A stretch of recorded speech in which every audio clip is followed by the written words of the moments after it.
Okay, so step number one. Do you know what your overhead costs are?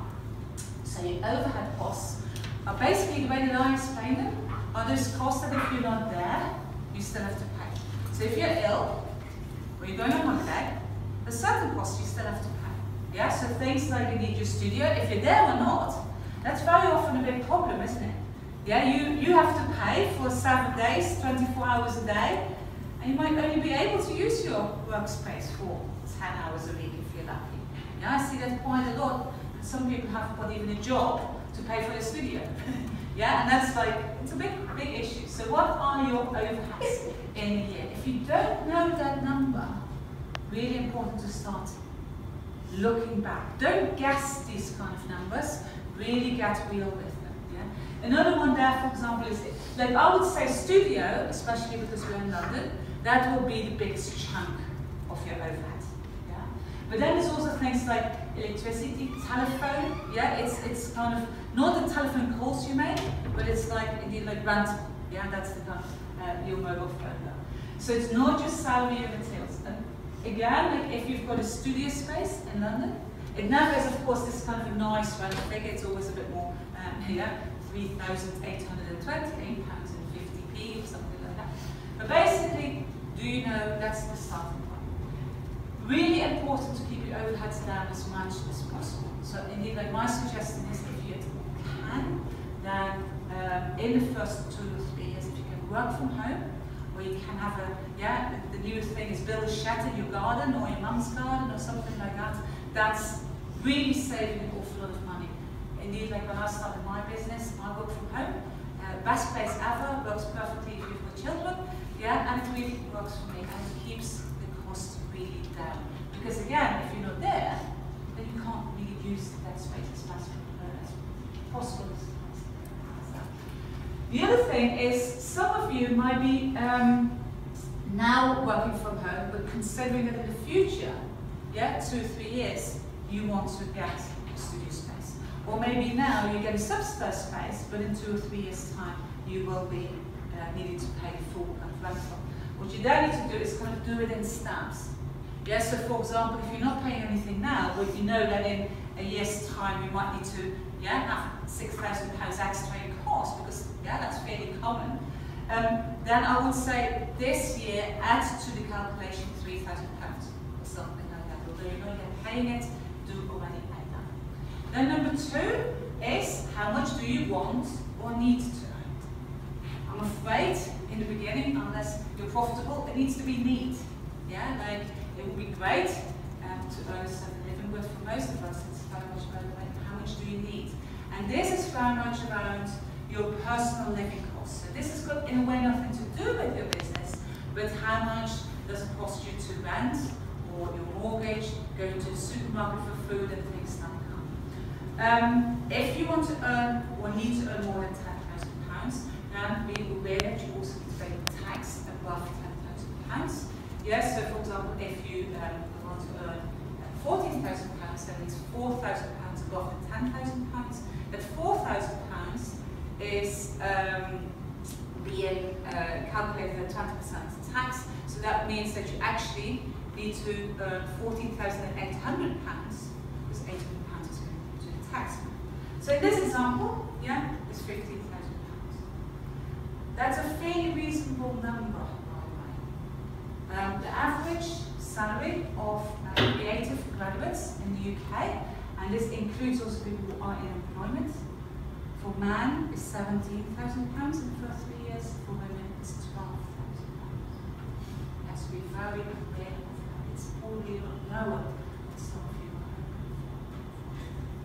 Then number 3 is basically at number 1, then number 2. So at your annual overheads, 6,000 and the 15,000 makes, you need to make basically £21,000 per year. Then identify how many days you work that you can actually invoice. And this is the thing that a lot of people are aware of. Because you being here is very nice, but you can't get anything from today that you can sell. Yeah? Unless you are recording me and selling that on the internet or something like that. But I hope you're not doing that. But basically, Yes, marketing, administration, yeah, being on Pinterest and Instagram for far too long and all those kind of things, yeah. Really important, but you can't turn that into money. You can indirectly, of course, but not directly. And the reality is that if in your first year, or your first 3 years, if you have more than 2 days a week, if you're working full time, where you're actually making products that are ready to sell, you're doing really well. Yeah, so only 40% of your time, on average, yeah, and that's doing well. Yeah, and I had it in my first year. I got paid about 1 day a week on average. Yeah, I got around 50 gigs in my first year. So again, be very aware of that. Yeah, so basically, in this calculation here, is divide your costs through your total billable hours. So billable is the American language, but it's in that you get invoice for. So let's say 48 weeks of the year times 40 hours, because I don't think it's a clever idea to work more than 40 hours. Times 40% would be around 768 hours per annum that you actually make something that you can sell. So that means that the 21,000 divided by 768 is that you have an hourly rate of £27.34. Don't confuse this with the designer annual rate. So if you are selling your services, don't use this. We're talking here about when you're creating products to sell. It also means that you have to generate £437, basically £500 every week.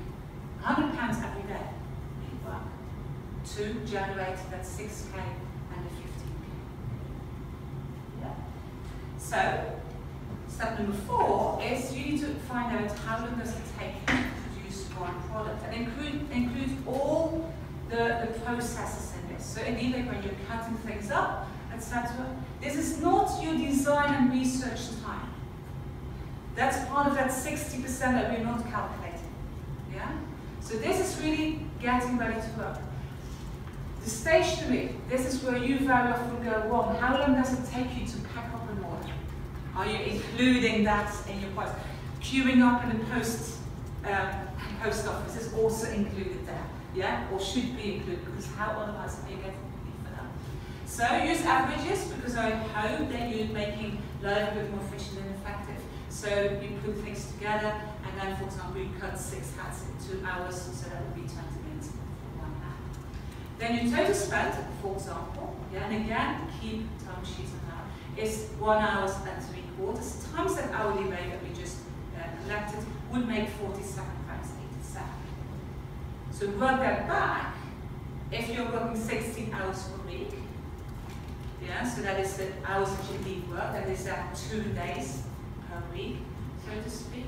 Are you then need to take 9 hats per week? Is that the calculation works? Then number 5 is calculating total material costs. So, for example, in this example, it's £12. Be very careful not to go on the cheap. Yeah, again, sometimes by going the cheaper way, it makes your product look really cheap. So, for example, I see that very often with things like cushions. Yeah, your zips. The difference between, let's say, a 50p zip and a £3 zip is ginormous. It doesn't actually add that much more to the total cost of your product, but it will make a lot of difference to the value of your product and how it is perceived. And also you will get a lot less returns, so be very careful with that. So then number 6 is add contingency, so allow for a bit of mistakes, add amount of time to 50%. And then basically, you have step number 4, that was £47.85. You add the material cost for one product. You do that, add that together, and then times 110% would make the total cost price of £65.83. As I said, you can get this presentation later on, so you can go through your own exercises like that. So, we've just calculated the cost price. What I'm about to talk to you about now is indeed other pricing terminology that you really need to be aware of if you want to start selling to retailers. So the first one is that the cost price. That's what you just did. And you never ever share that with anybody. Yeah, I remember indeed like TV program about liberties 2 or 3 years ago, where a guy, and he said, like, oh, it cost me this to produce that, how much should I charge for it? To Dubai and for liberties. I wouldn't do that, yeah? So be very, very careful. It's nobody's business but your business. Yeah, because part of it is, of course, your salary, yeah? I don't know if you realise, if you go back, is, this bit. This is the interesting bit. Because here, if you take the hourly rate of the £27, only most of that, the £20, was for your labour. You are the biggest cost in your business. Are you indeed including you and your salary in there? Because it often really surprises me how very few people do that. Yeah? And therefore undercharged, and therefore then don't earn enough and think, oh, yeah, when did that happen? You are far bigger cost than indeed your overheads or your materials. Be very, very aware. So back to this, is your cost price is basically you need to know how much it costs you to run your business. But if you don't, yeah, you're spending more money than is coming in, you're going to run into trouble very quickly. Yeah? So that is the bottom line that you need to know. It's useful up to a certain level. Because actually there's a lot more interesting numbers, so we'll see that in a minute, is the pricing element. But what you need to know about is that how the cost price then relates to indeed the wholesale and the retail price. So if you've got a cost price of say £10, yeah, what we just calculated in that first exercise, your wholesale or your trade price, you can use either of those terms, that's what the retailer pays you. Yeah? That is normally 2 times your cost price. The reason that is 2 times is that you will be very lucky if you sell more than half of the products you create. Let's be very aware of that. That's again where you need a bit of extra. Yeah? So especially people who've been going for a while, yeah, how much unsold stock have you got? Yeah, a lot of my clients, yeah, that's a really big challenge. Yeah? That's why you partly do that, have quite a good margin in there. If your cost price would be over £100, I wouldn't double it.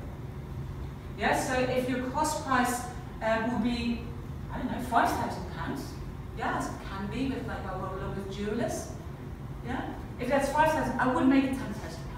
Yeah, then I would probably go more, I don't know, 6,000 or 7,000 pounds for example. Yeah, so be aware of that. It's not a perfect mathematical concept. And then with your wholesale price, basically what a consumer pays is the retail price, and that is normally 2 to 3 times the wholesale or the retail price. So what you originally had calculated as a cost price, £10, double that becomes £20. The retail price becomes then between 40 and 60. Yeah, on average it would be 2.5 times. £40, so double it would be, for example, a small local gallery or shop, I don't know, in pretty much anywhere. Yeah, or Scotland or Wales or, yeah, a bit more in the countryside. Times 3 is very likely London-based. Yeah, I see increasingly that the London galleries and shops will charge 3 times. The reason for that, we will come to in a minute in a bit more detail, but the reason for that is of course their costs are far higher than any of the companies in the countryside. Also very often indeed the smaller businesses might not be VAT registered and therefore again have a lower cost rate. Then the other thing that you need to know about is trade discounts. So these are for people like interior designers. So they don't have a shop. This is what you give to shops. But basically your trade discount is for interior designers. And hopefully they buy on a regular basis from you. It can be a really fantastic good client type. I very often suggest that people look a lot more at working with interior designers, especially in the beginning, than looking at their shops. But basically what they get is sort of an in-between. So they get basically 30% of the retail price. So they don't get a wholesale price, but they get actually 30% of this. So it sits between that. So we had that previous example where we were doing the 7 steps. We had to generate £21,000, and you might have thought, okay, the cost price we generated there was £65, pounds, so then I need to sell and make £390 a year. As you can see here, that's not how it works because you're not using your cost price. So if you want to generate £21,000, what we looked at in that first exercise, you will need to sell either 159 hats at £132 wholesale, or you need to aim to sell 63 at around £330 at retail, so that to consumers. We'll talk about that a little bit more. Anybody would dare to do that exercise? Yeah, while we were going through it, maybe you haven't got the numbers there. What's your feeling? You worried? What are you worried about? On the charging, yeah. So you need to increase your prices. Yeah, very common. Well, so the problem is, if I do it this way, I feel like my products are too expensive, and maybe trade would want to buy lower, and then I wouldn't make any money. Yeah. So indeed, like what I was expecting, are you too expensive? Yeah, because that would very likely be the outcome of the exercise that we just did. Because that exercise is not coming out of nowhere, that's been based on 25 years of experience. And I know this is hard, yeah, it is the numbers.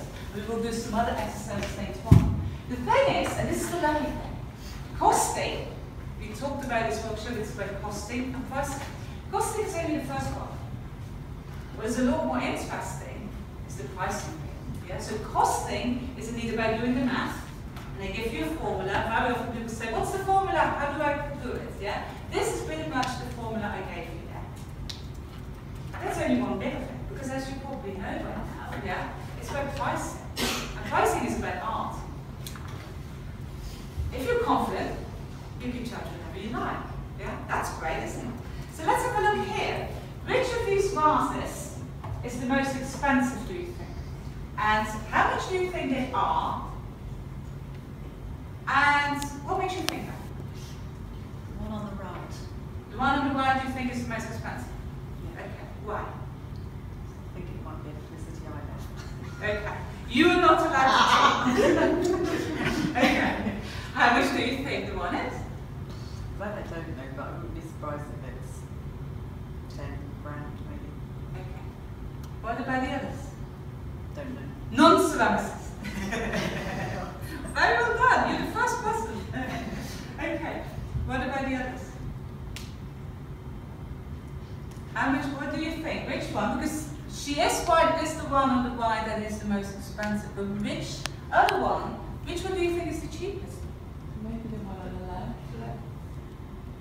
Yeah? You think that's the cheapest? Why do you think that's the cheapest?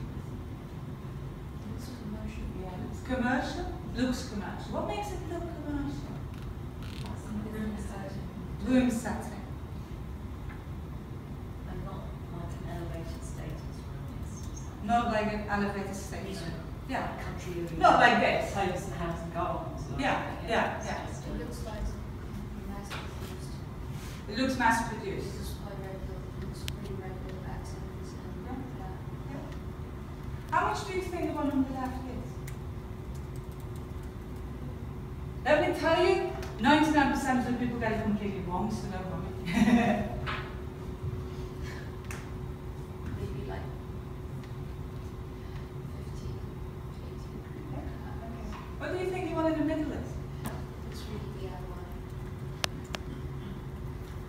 How much do you think? You could say something you can buy with this handmade online website. Yeah? East or that kind of place. And the right one looks like the things in the gallery. So what's interesting, the three vases here, and what we're now talking about is pricing. Because the vase, yeah, pretty much, if you make it or I make it or whatever, yeah, it's pretty much the same cost, especially if there's a London. Yeah. What we're going to look at, of course, in a minute is like, yeah, this one is more expensive than the other two. But it's really interesting because you already really quickly interpret which one is more expensive. Keep that in mind, because this will be a really good clue later if you need to increase your prices. Because exactly what is happening here. Look at how quickly she knew straight away, oh, that's so-and-so. Therefore, the price is so-and-so. Yeah? Okay, we'll give you, this is always interesting. You were wrong. Oh, yeah. Yeah? But like, what is interesting, because that one is commercial. It's on one on the high street. That looks like on the high street picture, doesn't it? Like, let's be honest about it. Yeah, it's a set. Look at how this photograph. Yeah? This one was actually Habitat. It's a bit cheeky because it's a wide cutout. Therefore, all kind of idea of what this is sort of lost. So be very aware of how you photograph. If you don't have any backgrounds, it's very difficult to guess. Yeah, so really interesting. And then this one, of course, 32,000. Yeah. But what's interesting here, this one is indeed like a little bigger. Yeah. These ones are, yeah. So size matters, mass production matters, the name matters. But of course, with this one, yeah, it's more this name that matters than this that name. Yeah, because basically, Adrian Sassoon, yeah, is one of the top dealers in the world when it comes to ceramics and some other parts, but he's very much known for ceramics. If you work with Adrian, you basically have got exclusivity. Yeah, you will not be dealing with any other gallery in the UK, maybe one or two overseas, but that's about it. And as you can see, and we did the exercise before, that £32,000 isn't going to Felicity. Yeah, she might be happy if £10,000 goes to her. That still would make me happy, yeah, like I can understand that. But that's the reality. But a lot of the top potters and a lot of the top fine artists really create only a few pieces a year, very deliberately, not to flood the market, because that increases the price. Yeah, by not being too available. I wasn't even like, I was part of the Chelsea Craft Fit team more than 20 years ago, and Edmund Duval showed us work there. And Edmund now is one of the big fine artists. He can sell at like $500,000. And I'm talking dollars here because he's gone to New York more than indeed in the UK. Very interesting to see, yeah, who was paying that kind of money, but he was very exclusive. I remember him putting 25 years ago a very grey, very simple stand. Would always work out 12 pieces or something. By Tuesday afternoon, most of them had red dots. Red dots are perfect if you want to sell to collectors. They love that. They're like a bull going for the red, yeah, hanky or whatever. Because it's really attractive.